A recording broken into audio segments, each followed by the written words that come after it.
All right, everybody, welcome back to Parenting on Purpose, your podcast for parenting out of the box, where we give you tips and tools to marry your personal development journey with your parenting journey and bring more peace, love, and joy into your home. Speaking of love, we have a Tantra master, mom, and author with us today. I'm very excited. All the way, my neighbor from the north, Miss Katrina, is with us. Welcome to the show. How are you? I'm so great. Thanks so much for having me. I'm so excited. I feel like when you introduce someone as tantric master, tantric teacher, there are so many preconceived notions. So these are my favorite types of episodes because we can really pop some paradigms and learn some things to help us move forward as humans. So, can you start by telling us what is Tantra? Yes, that's the good question. It's funny, in many ways, it's something that obviously we can't describe because it's so big. It's almost like saying, what's yoga? And it's like, Mm, well, we know what it isn't, and we know what the West thinks it is, and we know what, it's a huge question.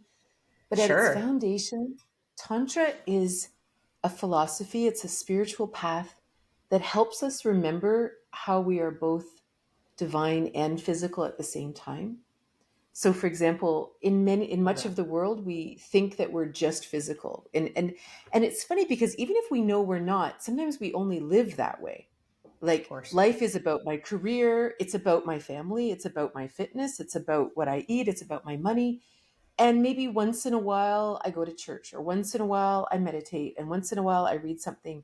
But really, 99% of my life is focused in the physical. And then some people become spiritual and they're like, all that matters is my communion with God.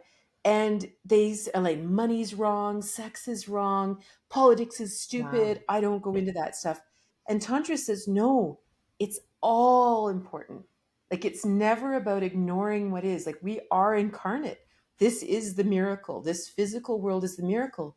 But to live with that wonderment, to live with the awareness that I really am this like magical being living in this very cool, strange world we live in. How good is that? And that's Yes. really the path of Tantra. And if, obviously in the West, we like to think it's all about sex because of Sting, because he once told people that he and his wife had sex for 8 hours, and he studied Tantra. But somehow they Is that like connected. a old rock band? Is that am I thinking of the right thing? Yeah, Yes, literally okay. Sting. And so, but the thing is, there's a That's difference between hilarious. studying Tantra. You could also say, I study Tantra, I am a golf pro. But it doesn't mean Tantra is about golf. Or I study Tantra and I now am an epic whatever. And that's the thing. Sex is part of life. Tantra doesn't poo-poo sex and relationships. It's an absolutely important, magical part of life. And I actually think that the West has sort of cottoned on to the idea that it's all about sex because we're so broken in relationships. We don't know how to connect. Yes. We deeply Yes. know we want to, in very similar ways with parenting. We deeply know that we are supposed to have the most precious bonds with our children. And yet it's like we're on the wrong foundation to make it Hmm. happen. Like whatever we've been taught for generations doesn't seem to get us to the connection that we want.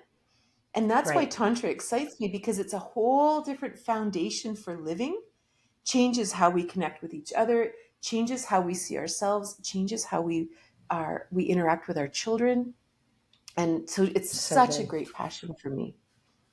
Yeah. I love this. And so we were pre-chatting before the show, and so Katrina has two children, and she obviously had her whole journey leading her up to this point. But what I loved about that journey was she found herself, I think, in your words, right, in a state of crisis where you were loving being a mom, but it was just like the constant rat race. I'm sure a lot of our listeners can relate to just being off center, unbalanced, out of the flow, and like many things, whether it's a podcast, you pull an angel card, you see something, or you meet a teacher. She was put on this path to start to understand a different philosophy of life, and that is what this podcast is all about. Is just sharing what those stories and philosophies are, because those stories help people regardless of their where they are in life. So I love that. oh man, there's so many ways I can go. I really want to talk a bit about the masculine, feminine. So when you were originally describing the tantric path, right? What developed in my heart is like the yin yang symbol. It was very much like the dualistic world, the idea of duality, the fact that we're both masculine and feminine, the fact that we're both ethereal and physical, right? And what really embodies life is being the mix of both of those things and all, like encompassing. So let's play a little bit with the masculine, feminine. What do people that come to you, right? Because you're a teacher, what do they misunderstand? What is their thought patterns behind what's feminine and masculine versus the maybe more holistic approach? And then anything you want to dial that into parenthood would be super cool. Yeah. Um, so first of all, we first think that the masculine and feminine are these gendered stereotypes, right? We've lived in a paradigm of separation for a long time, that we're actually very separate, and the masculine and feminine always interacts with each other, but it's sort of at battle with each other because we're separate, right?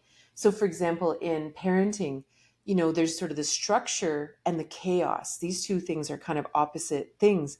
But if we're in separation, the structure tries to control the chaos, right? Mm-hmm. If there's the paradigm or the dynamic of giving and receiving, the person in the masculine giving forces the person to receive it. You've got to hear what I have to say. I'm older than you, or something like that, right? And it's Sure. like, instead, how do these things happen in union? So what we have to do is we have to back up and understand. Yep. So from a tantric perspective, the divine, however you understand the divine, God, consciousness, the quantum field, however you understand that, is a oneness. This is omnipotence, omnipresence, omniscience. This is in the hippie world. We're all one. That's what that means. But it's a oneness. From oneness, we come into duality, where now you and I can have a conversation. I can eat a cookie. There's two things interacting. This is duality. In duality, there are universal energies of masculine and feminine. And what that means is, in order for us to interact, how do we interact? Right? Well, Mm-hmm. this hand grasps this hand. This hand grasping is the masculine universal Masculine. energy of doing, and this Sure. hand is receiving it in the feminine. That's it. Everything interacts with a masculine feminine interaction. So suddenly, it's not really so much about gender. It's not so much about that. It can be, if we're talking about relationships, it can be, but not necessarily. But that's not really what we're talking about today. But what it does tell us is, say, for example, in parenting, there's the masculine protector of the vulnerable. And this can be inside of us as well.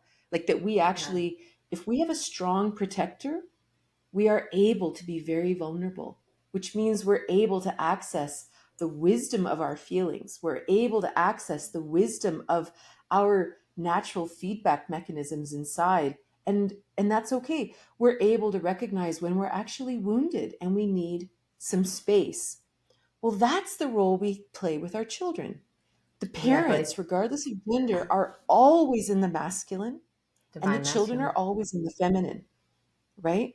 There's the dynamic of structure and chaos. Structure, and what's really interesting about masculine and feminine is they are not on a continuum. Like in some Mm-hmm. yin yang ideas, it's like, oh, well, yang is white and yin is black, and there's this continuum between light and dark.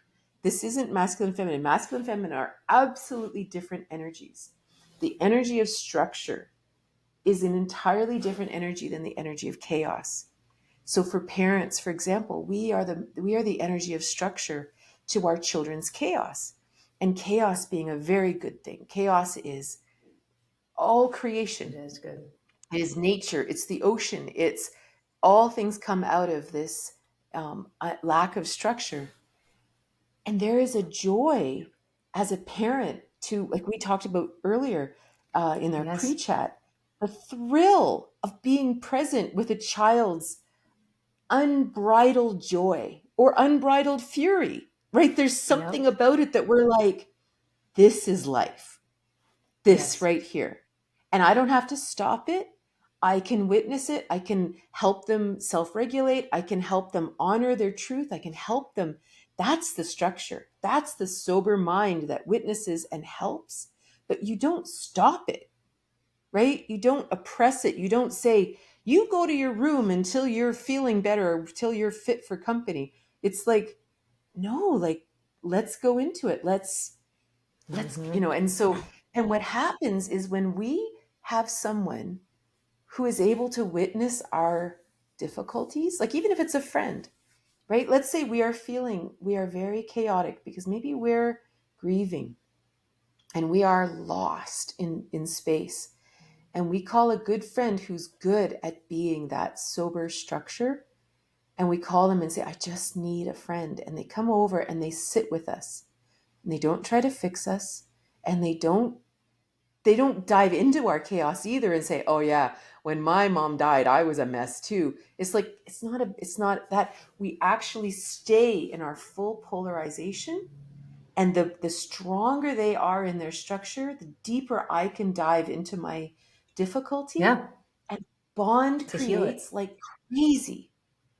And when our It's so children cool. know that we will always be that strong place for them, and it's never about fixing them.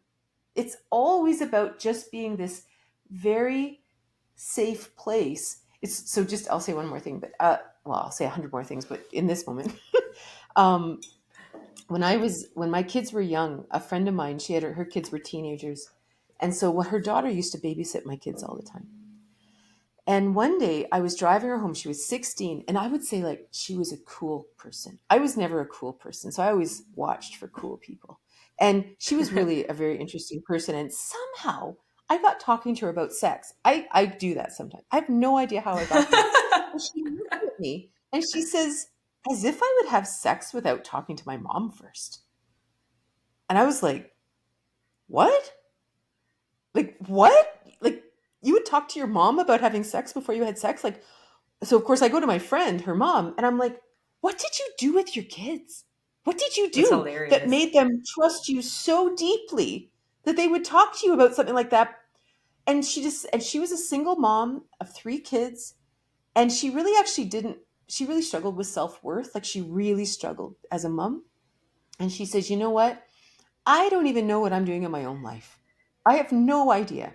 And she said, so as far as I'm concerned, all I ever wanted to be for my kids was a safe place and the person they could trust beyond anyone else in the world. And that became my mantra as a parent, that So the good. whole world will judge them, the whole world will tell them what they should or shouldn't do. As social media didn't exist then, but social media now would tell you what you should look like and what you should be doing and da da da da. And I thought, as a mom, all I want to do is be their sanctuary. Mm. And that served us so well that, I don't need to judge you. I don't need, because who am I? I was 25 when I had my Of first, and I was course. 27. Like 25, really? 25 years on earth makes me a wise old sage? Like, really? I'm Right. practically the same age as they are. I'm just Exactly. bigger. Wow. Right. A few more trips around the sun. And I think man, there's so much that came up as you were going through that. But I think parents, and I'll speak for myself, whether it's from societal influences or an earnest attempt to be what you think is a good parent, right? There's no malice in it. You're doing what you think is appropriate. And like I'm gonna go big and then I'll come back in because this has a lot to do with wholeness within yourself and the intuition, right? Like you intuit something would be the right solution, but your logic and societal influences tell you differently, so you go that route and you just kind of like it always just feels like a round peg in a square hole because what you're describing to me is very in I'll speak for America, very idealistic, where a parent would not interject. And I agree wholeheartedly that we shouldn't. And I've even seen in myself where there's moments where, my 3-year-old will be having a fit and I'll get triggered by it. And then I'll also notice moments if I'm more on my own meditation practice and outside in the earth more and just feeling more whole within myself, where I just say the same situation say it's we're running to school, it's the same exact catalyst, but I just feel differently about it. I can look at it from with more space and just say he's allowed to feel that way. He's home with the people he loves. He's being thrust into some cardboard pants and thrown into a metal car and whiffed away. He's allowed to feel that way.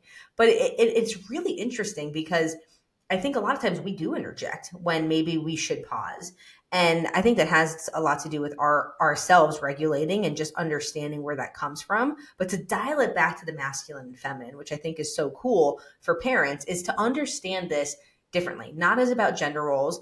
The woman is the feminine and the male is the masculine. It's like you guys co-create the structure. You're co-creating the masculine. And isn't that okay? This is so fun. Like if we were going to have a Venn diagram right now, because I'm very visual, it's like there's so many layers, right? Now I feel like what's that movie where the guy's like on the thing, he's like moving it around. Tom Cruise. It was like Minority Report. Sorry, but I feel like it's so cool because you have your masculine, and feminine within your relationship. Then you are a communal masculine to your kids' feminine. Then you could be the feminine at, let's say, a therapy session or a yoga class or wherever you are now going to learn. So you're embodying that portion of it. So this is definitively not black or white or one or the other. This is meant to be all in different areas of your life so you can learn. You just have to like understand just because you are one way in one situation doesn't mean we're multidimensional beings, doesn't mean you're going to be like that in every situation. That is so fascinating stuff. So with your people you work with, tell me a little bit about where people misinterpret the masculine feminine when it comes to parenting. I know we talked about it a little bit, and then like how do you help them to start to piece that together so they can show up differently for themselves, which then helps them show up differently for their family. Mm. It's really interesting. So we have a theory in historically in our society that children are tabula rasa. They're like blank slates. Like they come into this world, and as a parent, it's my job to instill the values of our society, to morph them, to mold them into perfect beings.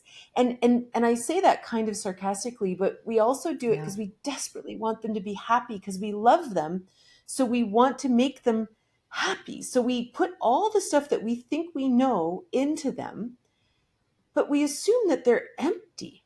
And this is a huge part of the masculine and feminine in general, that So we good. believe that the feminine is nothing. The feminine is to be controlled, oppressed, that we have to control our feelings, we have to control our chaos, we can't have wildness, and that somehow the masculine is there to fix the feminine, as opposed to understanding that the feminine is is life. Like literally, this is where life comes from. And so it's funny. So like the idea, let's say you were talking about, let's say your 3-year old is having a really bad day and they're just full of difficult emotions they can't handle. And as a parent, let's say our instant reflex is to try to stop them having the feelings. Like we don't like it, so maybe we're going to give them a cookie, or maybe our parents or grandparents would have sent them to their room and to made them learn that this is unacceptable behavior. Then the real question is, we look at that and we look at that, so my masculine is saying that it's not okay to feel sad, it's not okay to be angry, it's not okay to be frustrated. And then we take that paradigm and we bring it inside our own hearts and we say, so am I not allowed to be angry? Am I not allowed to have a bad day? Love What this. happens inside of me if I am actually furious about something? Do I talk myself out of it? Do I criticize myself? Do I don't know, go have a drink or smoke something or go shopping or do something to oppress the fact that I'm actually really hurting right now?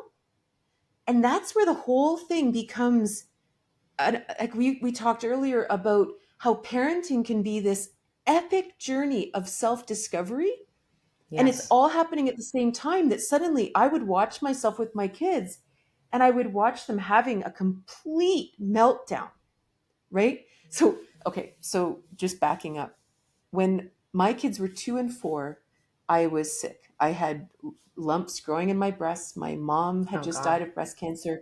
Her mom had died of breast cancer. So I was like 29 at the time, and I was one of the oldest women in the family.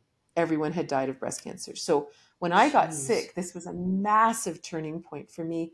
A teacher appeared in my life, and he helped me sort of unpack the training that was inside of me that was running Oh, down the amazing. women's line, right?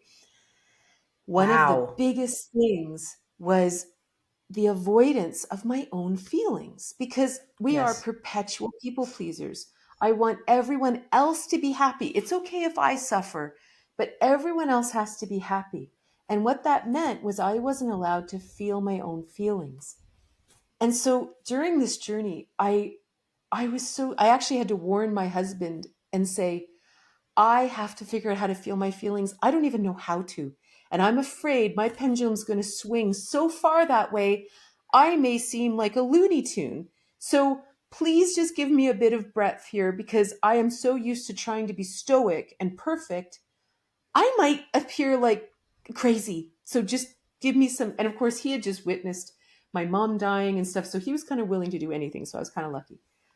So one day, I will never forget, I was walking upstairs. We had a farm. My kids were 2 and 4. They were upstairs and they were fighting about what 2 and 4 year olds fight about, like nothing. He touched me and he's got my toy and I don't want it, and I never get, just whatever. Yeah. I was exhausted. I had a million things on my mind. And I had this bucket of laundry under my hip, on my hip, and I'm walking up the stairs and I looked at them and they're just picking at each other. And I just lost it. And I pushed I leaned against the wall and I slid down the wall and I just Oh started gosh. crying. Oh, Right? I just started crying. And I also, as a mom, never wanted my kids to witness my sadness. I wanted to always wow. have the smiley face on, right? And because I didn't want to be a burden. I didn't want to burden them with my adult issues, right? Wow. And it was so funny because my kids just looked at me, and my son toddled over to me and he looked at me and he put his little back against the wall and he slid down the wall beside me and he put Love his hand on kids. my knee and he said, "What's wrong, mommy?" And I said, "I'm just so sad." And he goes, "Yeah, I'm like that too sometimes." Oh my And the gosh. two of them just curled up on my lap and I just sat there crying. But Good it for was you. so powerful and what I actually believe, whether this is true or not, I don't know.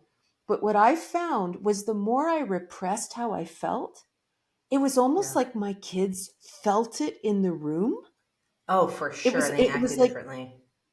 right? And it's almost like, and the Yes. more I smiled, even though what they felt from me was pure sadness, it was almost like they picked at me in order for me to become honest. And it's not like I need to walk Yeah. around crying Wow. or, constantly emoting, and not like that.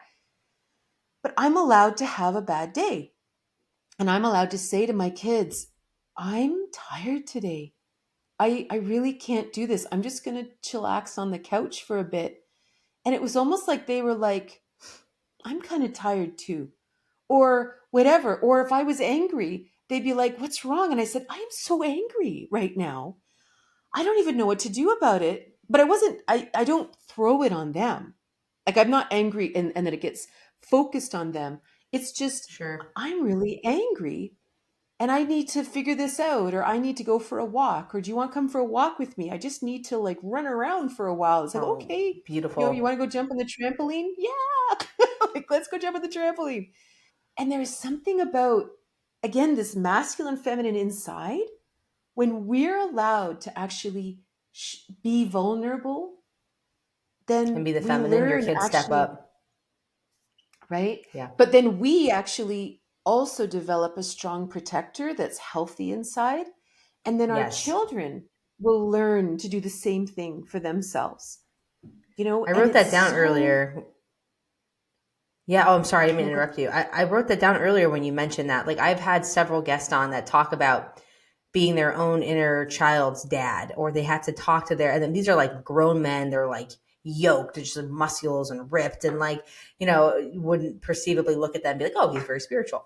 But they have a practice where they need to address the wounded child within them and be their own divine masculine so that the child within them has a space to heal. We were talking about this earlier where, when you're going over to someone who's really going through it and you're just being present for them and letting them really get into their shit, sit in their shit, just sit in their uck to feel it, because we are emotional beings. Like, from a scientific level, if you break down our protoplasma or whatever, what did you call it? The plasticide or whatever. Yeah. Yes, it's hysterical. When you go at a molecular level, like, we're energy. It's all moving parts here. So we are meant to feel. And if we can have the time to do that, then we can let it go and move on. And I will not say I was always as graceful as you. I mean, I think I'm very polar opposites where I can be very, very spot on. But when I portioned my poor daughter, when I was first a mom, I was like instant 4-year old, right? Like, I have zero training and preparation for this. And I think in some way it made me a very good mom because I realized things and I didn't fall into patterns. But like, there are times where like, I'm very throat chakra heads podcast host. And I would just get upset and I would just be talking to her. And then I'm like, I just watched her little eyes go from like looking at me to like looking above me. And then one day I was like, what are you seeing? And she's like, just all these red colors and yellows and oranges. I'm like, that is so fascinating, because all I'm trying to do is express myself. And she's, the poor divine feminine, just like oppressively receiving, like, and so, and that's the learning together, right? Because so for her, I'd have to be like, when I do that, can you just please hug me and just be like, it's okay, mom. Let's just do it together. And so we'll have times where we just go, like, I've taken her to these, they do this in America. It tells you about our mental state, but they have these places you can actually go and pay money to break things. You get on suits We and have like them here too. protective gear. Yes. And I don't necessarily, doesn't really like do much for me because I'm a very physical person. I go to the gym all the time. But my daughter, oh my God. I'm like, put on whatever you want, babe. Just, whatever music feels good to you. Like, this hardcore rap music came on. I'm like, okay. And nothing against rap music. I love all music, but it's just, that's not her vibe. And then she's like smashing stuff and she's like, I feel so much better. I was just sitting there like, but I'm so happy she got a chance to do that. Like, she needed to physically move some energy inside of her and get it out.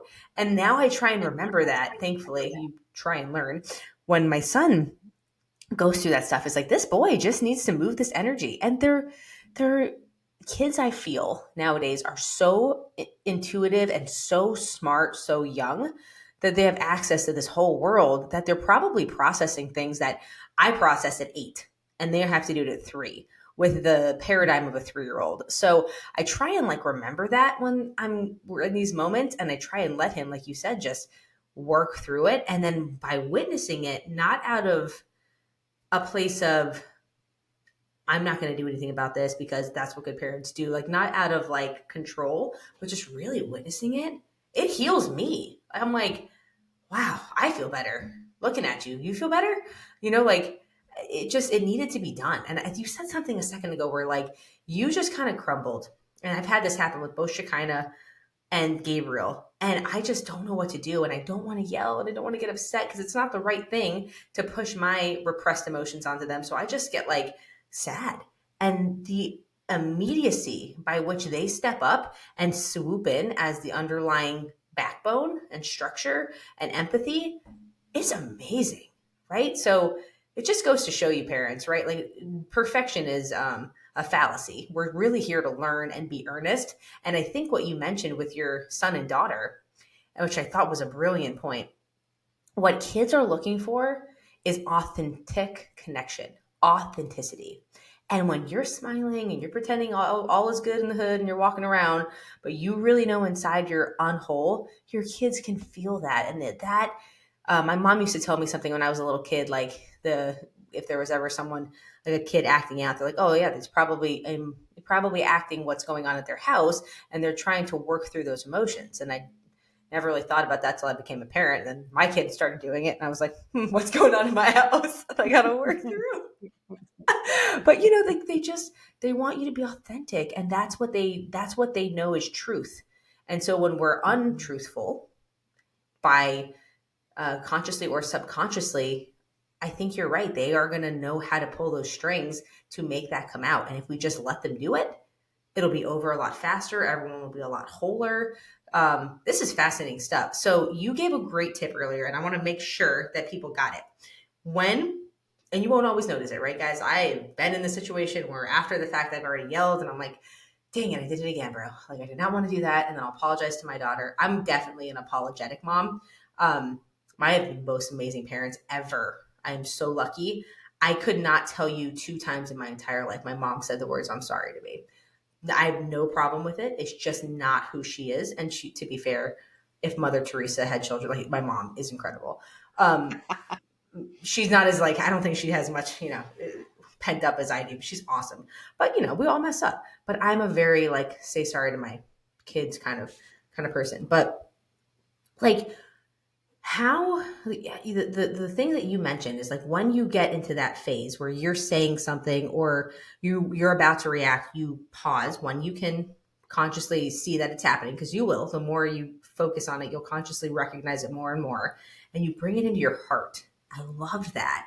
And you just give it 14 seconds of space, right? To just internalize it and say, is this me or is this really them? Do I not have the ability to feel these emotions? Then why would it not be okay for them to?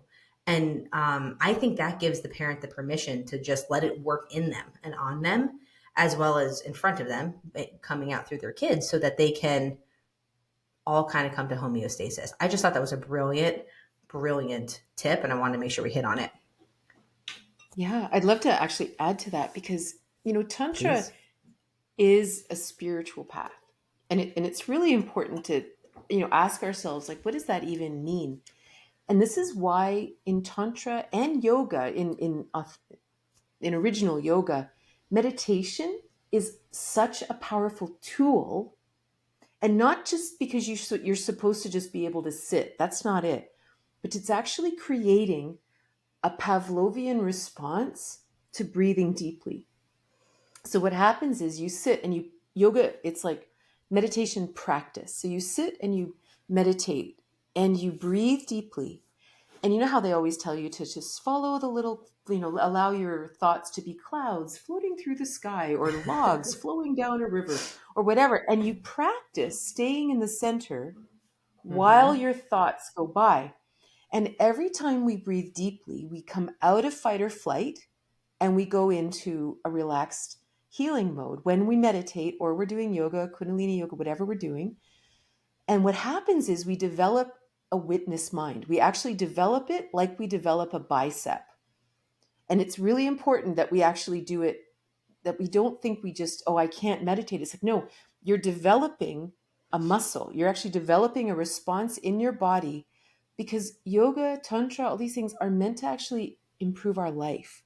They're not interesting Yes. by themselves. There's nothing interesting about being able to meditate for 2 hours.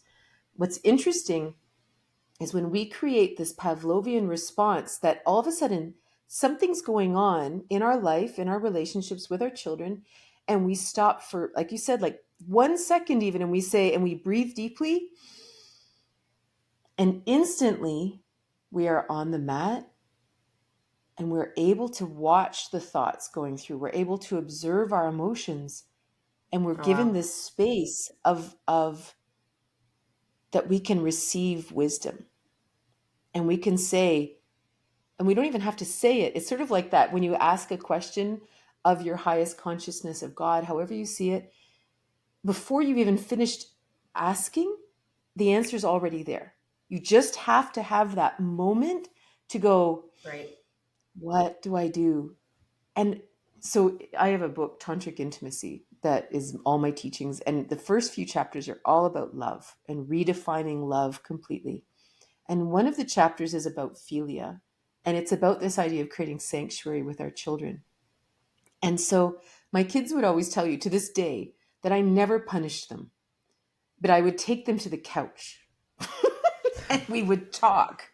And like, and we would talk and we would sit there. It didn't matter how old they were. We would just sit there. And because for me, I really didn't think I had any answers. And it didn't matter whether they were just, one was taking too long on the trampoline. it didn't matter. I didn't know. I was so worried about screwing them up. Like I was so worried that one Wow. day they'd be laying on a psychiatrist's couch going, "Oh, my mom said this thing and it's in my head." And I was terrified of doing that. And so we would sit on the couch and I would listen to them. But what I was really doing was listening inside. Like I was really like, what am I supposed to do here? Like what is the answer? And it was always fascinating. The answers sometimes would be go bake cookies with them, go for a drive, watch a movie together, cuddle on the couch. Or some bizarre story would come up from my childhood, and I'd be like, or like when they were teenagers, right? And all of a sudden Yeah. I'd be like, Wow. I remember this time, and I would just randomly tell some bizarre story. And all of a sudden, and my kids were both very different. Like my son to this day holds his cards really close. Like for you to get anything out of him, he's got to be in crisis and That's my you're going to daughter. be Yeah. right. And my Hmm. daughter, she'll like the funniest thing is she was about 16 one day and she was just premenstrual, angry at the world, whatever. And she came and I was like, "Come on, honey, let's go sit on the couch for a minute." And she sat there for all of like 5 seconds before she just said, "Mom, sometimes I'm just having a bad day. I'm just a teenager." She just kind of, it It's was so funny. hilarious. I And, don't need to be and on I the looked at her, I couch. was like, and we just kind of laughed about it. It was like, It's awesome. yeah. And then it was That's over, awesome. right? Yes. But all, like you say, all it takes is this little window of remembering that this is just an experience we're having. Just remember That's for a it. moment that each one of us has such great wisdom to draw on. And then all of a sudden, what was once this horrific thing is just diffused and it's And the just cool thing gone. to understand is the act of doing it. You don't even need the answer, but the act of just being present with your kids is already, you've already given them an incredible gift that your parents, God bless them, probably didn't give you because it just wasn't Maslow's hierarchy of the needs at the time, right? We're so blessed that we have such a mental crisis. Like, we're so blessed to be in a place where our physical needs are that well taken care of, where now the biggest epidemic in the country is mental health in the world, right? Which is in its own a huge thing to tackle. But I also look at that as that's a great thing because it means that we're elevating and we're getting more of an understanding that there's another part to us to make whole. This is a great segue into the intuition. You mentioned that when you were present with your kids and you kind of insinuated your third eye, but what you really were doing is like trying to take in the presence of the moment and just give yourself a second just to sit with it and feel versus trying to overthink.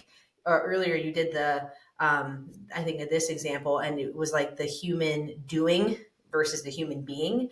And we're called human beings, but we don't do that very well. We're really good at the human doing, right? Like that's where we think we're supposed to be because society has told us all, whether you have a male genitalia or a female genitalia, that you're supposed to do something and you're supposed to produce and you're supposed to add value or you're supposed to sit back and let it happen to you, right? But what you did was you sat there on the couch. What I do think is funny is you did the couch before, so your kids didn't have to do the couch later with the psychiatrist. So that was great. That was not lost on me. I thought that was hilarious. I'm like, I wonder if she had a pad. That's And then you awesome. let your intuition tell you what the next steps were.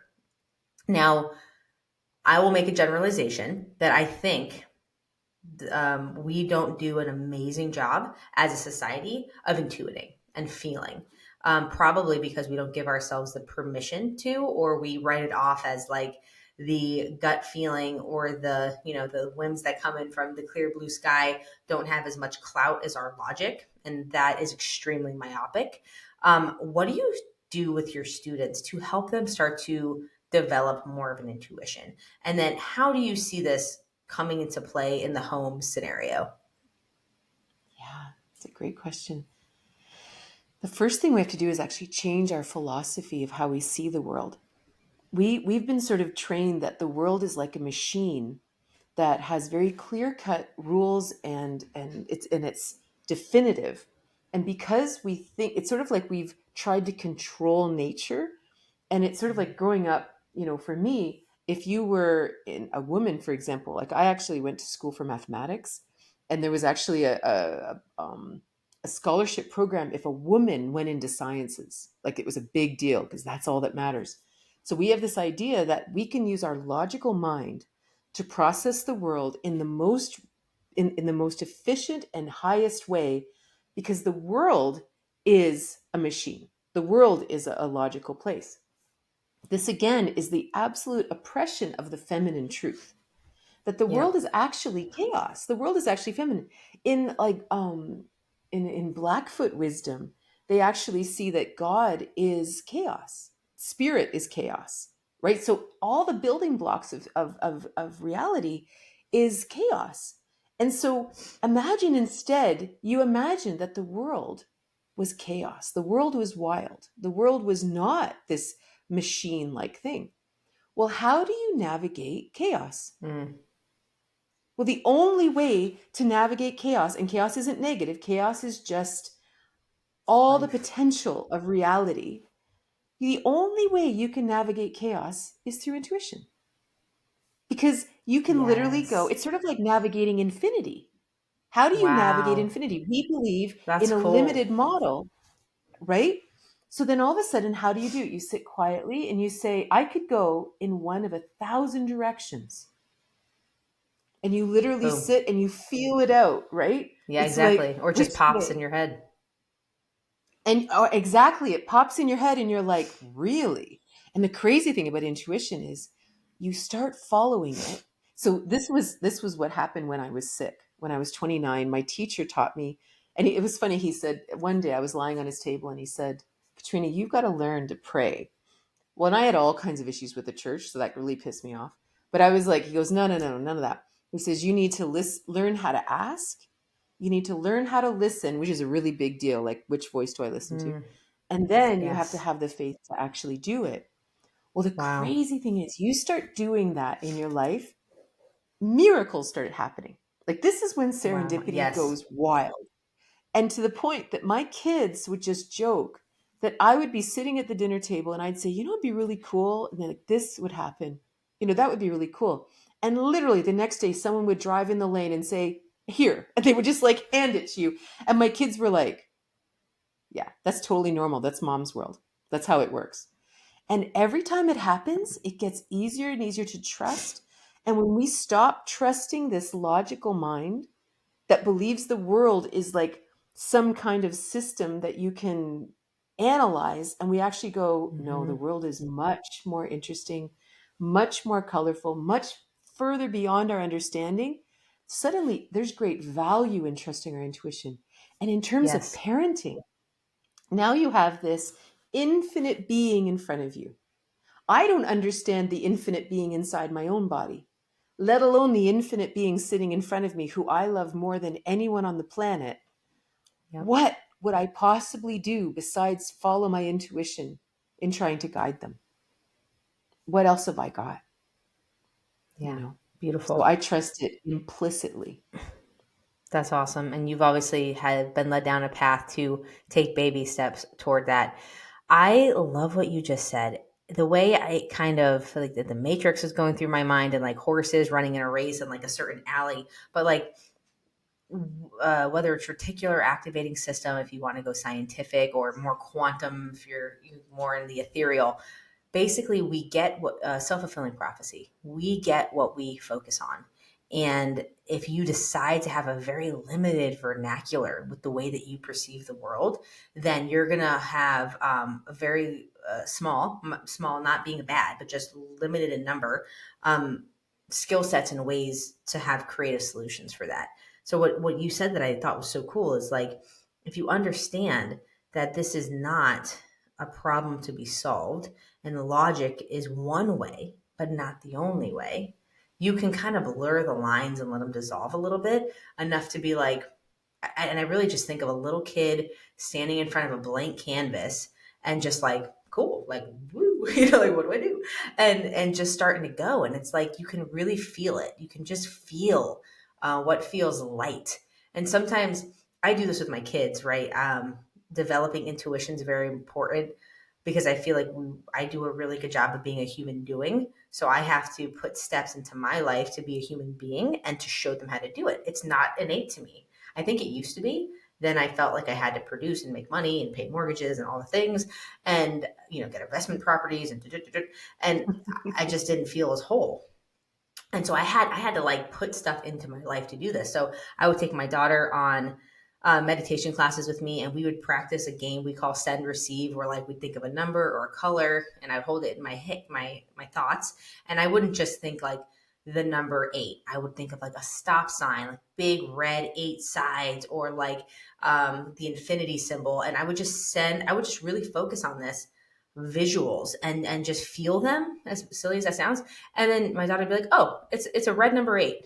And I'm like, the amount of times this worked was so cool. And we realized that like we had a pretty good telepathic connection to each other. And I do this with my son all the time, where I'll put cards down, and it's kind of like the memory game, but not. And I'll just say like, I'll kind of give him an idea of like what's in one of the cards and which one. And then like maybe I'll think of like 3 things, and I'll put some signal to the middle, like mentally, and he'll pick that card up. And so I work on intuition with them, because in today's day and age, I think the sexy term for this is manifestation, but it's a intrinsic power that we all have, whether you believe it or not. Like whether you believe in divinity or not, God or not, it's there, right? And again, you can choose to believe and have more to play with in terms of leeway and how you navigate and play with the world, solve problems, or just have fun. Or you can choose not to believe it, and then what was the Malcolm X thing? If you believe in if you stand for nothing, if you believe in nothing, you'll fall for everything, right? Then where are you left with from a understanding perspective? But manifestation to me has gotten so much popularity in the years, current years, but it's exactly what you just described, Katrina. It's the feeling so connected to the possibilities of what is, that stuff just pops into your life, because there's no way for it not to, because you can say the law of attraction or however you want to define it. But to me, it's like you're just putting out a mental, in your mind, you're putting out like an electronic signature. And then now the world is showing you back that signature. It's like when you have developed a very simple practice. I journal every day, and I write just what I'm grateful for, just like a list of like all the things I'm grateful for, from feeling the sun on my face, the breeze in my hair, my son's kiss, and he's 3, so it's always like wet and sticky, and like I love it. To just like the feeling of my dog's hair when he like lays on me, and I just write it all out. You go to bed feeling so whole and so wholesome, versus the mental chatter. You said this earlier. You don't know which voice to listen to. If we don't take, and here's the divine feminine, divine masculine, but in a very holistic way. If we don't decide to be our own structure, um, we are leaving it up to society to program us. So we need to self-program. I read this like Napoleon Hill thing like in college, and I was like, oh wow, it's so true. They told me in the audio book, like, listen to the next commercials that come on. We are instilling poverty and brokenness in our society. And I was listening to, and I was in LA at the time, and it was like rims and weed and like different things. And I was like, whoa. And I just shut off the radio. And I'm like, I got to be very conscious of what I program myself with. And it's the same thing with our kids, right? So the intuition, I'm sorry, I kind of went off on a tangent there, but I think what you did is you're teaching them how to intuit. And again, with many things in parenting, you don't have to do much. You just have to embody it. Just be it. And then they learn it. So, do you have any other like tips on intuition, or things that you've seen work with whether either yourself, your kids, or any of your clients that you teach with developing it? Yeah. For me personally, I think it's really fun. Like you said, like there's baby steps. There's things like I literally to this day, even if, how am I going to drive to the grocery store? I kind of close my eyes, like I don't close my eyes. You're I've driving done along, that you're like, before. I'm just going to like turn right here for, I kind of feel like I'm going to, and like just silly things like left or right, and and it doesn't matter whether something magical happens. It doesn't mean that you suddenly saw a white squirrel and, oh my God, I knew my intuition was going to, you can't be attached to it. it's all about developing the inner mechanism that says, what does it feel like? What does a yes feel like? That's the only question. And so with children, for example, it's really honoring their little, I'm going to say little, but their decision making abilities. Like kids, as they get older, there's a limited number of things that they can make decisions about. We are the parents, we do create the safety, the structure, and all that kind of thing. But within their world, what can they choose? And it's things like that. I remember when my kids were little and they would be like, so and so wants to come over. And I would sit with them and say, do you want them to come over? Because we had a farm, so it was a big deal. Like we had to drive 20 minutes, go get them, and it was a big deal for a friend to come over. And you'd see them kind of go, well, they really want to. And you're like, do you want them to? Well, no, not really. Well, then let's make another day. And they're like there's something about honoring the tiniest little things. My son, for example, the one that holds his cards close, when he was young, he's a people pleaser like me. So, you would ask him a question, you'd say, do you want to do this? And you'd see him almost unconsciously scan you to see what you wanted him to say. And I would say, Aaron, do you want to do this? Oh, yeah, I want to do this. But he always had stomach aches. That was his Achilles heel. And I'd say, does your stomach want to do it? Oh, no, my stomach doesn't want to do it. And he'd be like, then I don't think you That's want to awesome. do it. Well, no, I don't want to do it. And this That's is awesome. interesting for all of us, right? Because you mentioned earlier, like what feels light and all that kind of thing. We all have little Achilles heels that we think is a weakness, but it's actually a Strength. sensitivity to Yep. truth, right? And if Yep. something goes on and suddenly like, oh, I just got a headache, or oh, I feel kind of sick, or now I'm suddenly tired, to pay attention to that and say, why am I suddenly tired? Why am I suddenly feeling a little down? What's going Wow. on? And then you kind of sit within and you say, wait a minute, do I really want to go to this thing tonight? Do I really want to do that obligation? And for me, I have to play tricks with myself because I'm a yes person. I'll say yes so fast. And so what I have to do is I have to play the negative game. That if that thing was canceled, would I be relieved or would I be disappointed? Ooh. Ooh. That's my Cool. number one trick. Try that. That's my It's awesome. mhm.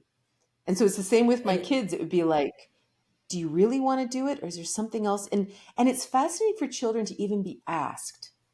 yeah. Yeah. Like they can't answer everything. It's very important to give them things that are actually within their scope, but then they always get to choose and you can kind of say, but they also watch us, right? They watch, like my daughter, she's so funny. When she was about 18, she came to me and she said, Mom, you were the most annoying mother. because, That's but, awesome. but You're she, doing your job. but she said, I would come up to you to ask you a question, whether can I do this thing? And I would already know what you were going to say. Like there's something about, and not because I always said yes or I always said no, but You because would ask every her a time they would question. ask me a question, I would kind of pause for a minute and I would look off into the distance and I'd be like, I don't think that's a good idea. And she'd be like, darn it. She already knew what the answer was because she also had already tapped in, but she was Exactly. hoping I would say yes, Validate even it. though, Yeah. right? But so what it did was when we honor truth, like it's funny, like one of my favorite things is the Love word that. satya. Satya is Satya. truth. Satya, this is Gandhi, satyagrahas, to stand in one's truth. Truth isn't just my opinion in this minute. This is what is my aligned reality in this Exactly. moment. And the aligned reality is, yeah, that sounds great. Or I don't think that's the way. And when they witness us doing our little litmus strip from a very young child, especially from when they're young, they already know they feel what we're doing. And Yeah. then they do it and they walk up to me and they're always like, I know what you're going to say, but I'm going to ask you anyway. So And good. I was a Yeah. yes mom too. Like I would err on the side of yes. So if I said no, they were It really, like, you felt it.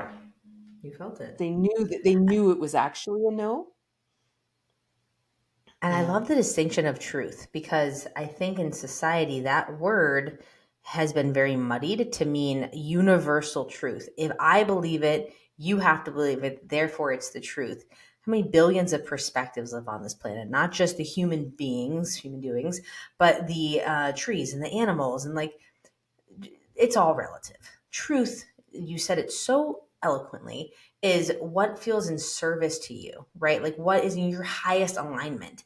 And sometimes that changes, but oftentimes it's your truth, so you know. Then I love what you said about tapping into your unique child's um, uh, signposts or Achilles heel or just sensitivities. And then using that as a way for them to bounce things off of to start to develop that intuition. I thought that was amazing. So I know we got to wrap here in a second. I really, really would love to give you an opportunity to share with parents. I know you have several books. Like, where can they find you? What do you do? How do they interact with you? Tell us all the good stuff. Yeah, thank you. So my main website is katrinabos.ca, and there you'll find courses, Kundalini yoga, all my books. Yes, I love In the Kundalini. land of intuition, and I've like 6 books out there. They're all available on Amazon or wherever you buy books in paperback, ebook, audiobook, read by me. The Yay. first book, this is the book, What If You Could Skip the Cancer? And this one is all about following your intuition. And this was actually Cool. my journey with the breast lumps and my teacher. The vehicle for me Wow. was cancer, but it's actually really just how do we go from our head to our heart and really listen? And then my book, Tantric Love that. Intimacy, this one is all about love and relationships. And then my most recent one is Divine Union of the Masculine and Feminine. And this Yes. one really redefines the masculine and feminine as it applies within, as it applies in relationships, in intimacy, in relationship with our children. And those are really the nicest places to start. And I have a huge YouTube channel, and it's Oh, just Katrina great. Bos. And so I'm there's going to geek hundreds of out. videos there all about parenting and relationships and all the things. So yeah. That's awesome. I just love the parallel between spirituality, self development, and parenting, and just being more present in yourself. So, Katrina, from the bottom of my heart, thank you for the work that you do. This has been so fun. We were chatting away, and I'm like, we should probably start recording because this has been awesome. People should probably hear all the gold nuggets you're dropping. But you're wonderful, and I just wish you all the best on the journey and spreading that message of joy and love to people. And I can't wait to delve more into Tantra because I think Tantra is such a misunderstood, fun thing, or Tantra. But I do this game with my kids where we'll just sit there and one person will be in the middle and everybody else has their hand on that person.